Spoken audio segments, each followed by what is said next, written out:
दोस्तों, आप सभी का आनंद कृष्णा यूट्यूब चैनल पर हार्दिक स्वागत है। अगर आपने हमारे चैनल को सब्सक्राइब नहीं किया है तो सब्सक्राइब कर लें, साथ ही बेल आइकन दबाना बिल्कुल ना भूलें ताकि हम जब भी कोई वीडियो बनाएं तो इसका नोटिफिकेशन सर्वप्रथम आपके पास पहुंचे। मित्रों, हम जानते हैं कि वेदांत के अनुसार जो हमारा दर्शन है सनातन धर्म का, वह ना आशावादी कहा जा सकता है ना निराशावादी। अन्य संप्रदायों की तरह हमारी ऐसी कोई भी मान्यता नहीं है, क्योंकि वेदांत के अनुसार माया संसार की व्याख्या करने के निमित्त कोई सिद्धांत नहीं है। वह संसार की वस्तु स्थिति का केवल वर्णन मात्र है।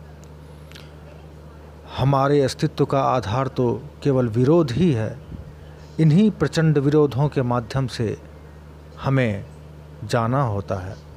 जहाँ शुभ है वहीं अशुभ भी है, और जहाँ अशुभ है वहाँ थोड़ा शुभ भी है। जहाँ जीवन है वहीं मृत्यु भी है। जो हंस रहा है वही रो रहा है, और जो रो रहा है उसको हंसना भी पड़ेगा। इस वस्तु स्थिति का प्रतिकार नहीं किया जा सकता।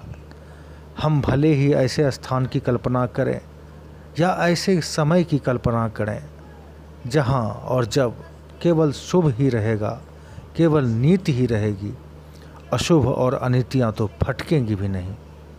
किंतु ऐसा तो कभी संभव ही नहीं हो सकता, क्योंकि शर्त समान रूप से सर्वत्र विद्यमान है। जहाँ पहाड़ ऊंचा होगा वहाँ खाई उतनी ही गहरी होगी। जहाँ प्रकाश तीव्र होगा उसके सापेक्ष अंधकार भी तीव्र होगा। जहाँ हम में हंसाने की शक्ति विद्यमान है वहीं फिर हमें रुलाने की भी शक्ति विद्यमान है। जहाँ सुख उत्पन्न करने वाली शक्ति मौजूद है वहाँ दुख देने वाली शक्ति भी मौजूद है। इसीलिए तो वेदांत कहता है कि मैं ना आशावादी ज्ञान देता हूँ और न निराशावादी ही देता हूँ। हम तो दोनों वादों का प्रचार करते हैं। हमारे मत के अनुसार यह संसार शुभ और अशुभ, सुख और दुख, अंधकार और प्रकाश का मिश्रण है। एक को बढ़ाओ तो दूसरा भी साथ साथ अनिवार्य रूप से बढ़ेगा। केवल सुख का संसार अथवा केवल दुख की दुनिया तो हो ही नहीं सकती।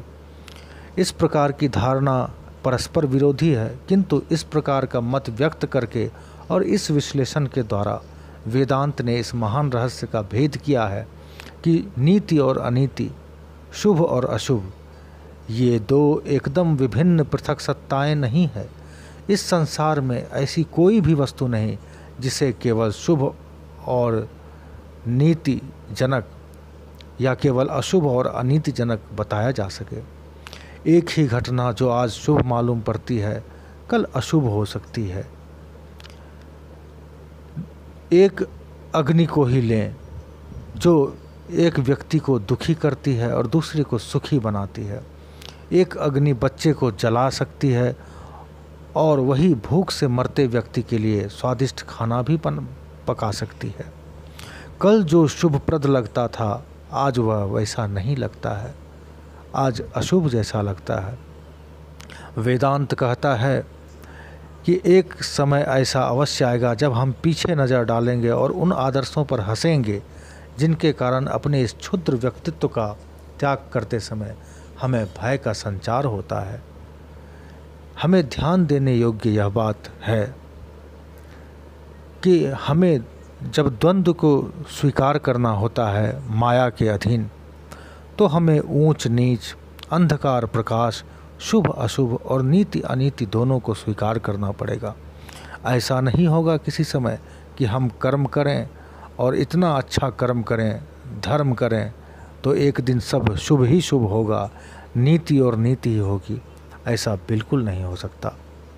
इसलिए बंधुओं, आज इस ज्ञान को सार्थक करके आप अपने हृदय में प्रवेश कराएं और यह समझें कि एक आत्मा ही सर्वत्र है और आत्मा और ब्रह्म की एकता ही दृष्टिगोचर होती है। आज के लिए नमस्कार, फिर मिलेंगे अगले एपिसोड में।